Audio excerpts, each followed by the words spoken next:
वृंदावन के उस दिन की जब पूरा समाज राधा के खिलाफ खड़ा हो गया था। गांव की गलियों में एक ही नाम जहर की तरह फैलाया जा रहा था, कलंकिनी राधा। जटिला कुटिला और गांव की औरतें ताने मारती थीं कि एक विवाहित स्त्री आखिर हर रात कृष्ण से मिलने क्यों जाती है। लोग कहते थे कि राधा का प्रेम पवित्र नहीं, पाप है। उन अपमानों ने राधा के हृदय को भीतर तक तोड़ दिया था।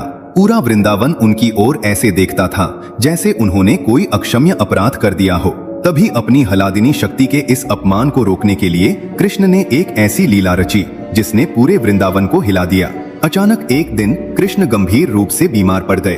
उनका शरीर पीला पड़ने लगा, सांसें धीमी हो गईं और ऐसा लगने लगा मानो मृत्यु स्वयं उनके द्वार पर खड़ी हो। माँ यशोदा ने दूर दूर से वैद्य बुलाए, यज्ञ करवाए, औषधियाँ दी गईं, लेकिन कोई भी कृष्ण को बचा नहीं पाया। तभी अचानक वहाँ एक तेजस्वी साधु प्रकट हुआ।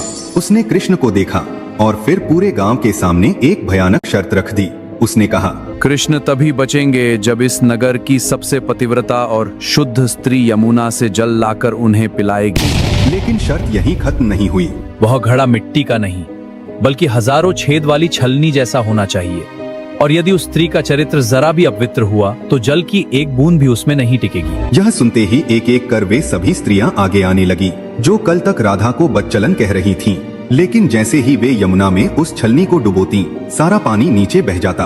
किसी की पतिव्रता काम नहीं आई, किसी का अभिमान नहीं बचा। पूरा वृंदावन स्तब्ध होकर यह दृश्य देख रहा था। तभी अंत में अपमान और तानों से टूटी हुई राधा रानी धीरे धीरे आगे बढ़ी। पूरा गांव उनका मजाक उड़ा रहा था। लोग कह रहे थे अब सबसे बड़ा तमाशा होगा। लेकिन जैसे ही राधा ने यमुना के जल को स्पर्श किया, साक्षात श्री कृष्ण जल के भीतर मुस्कुरा उठे। राधा ने उस छलनी को जल में डुबोया और उसी क्षण एक चमत्कार हो गया। हजारों छेद होने के बावजूद वह छलनी अमृत से भर गई, एक बूंद तक नीचे नहीं गिरी। पूरा वृंदावन भय और आश्चर्य से कांप उठा।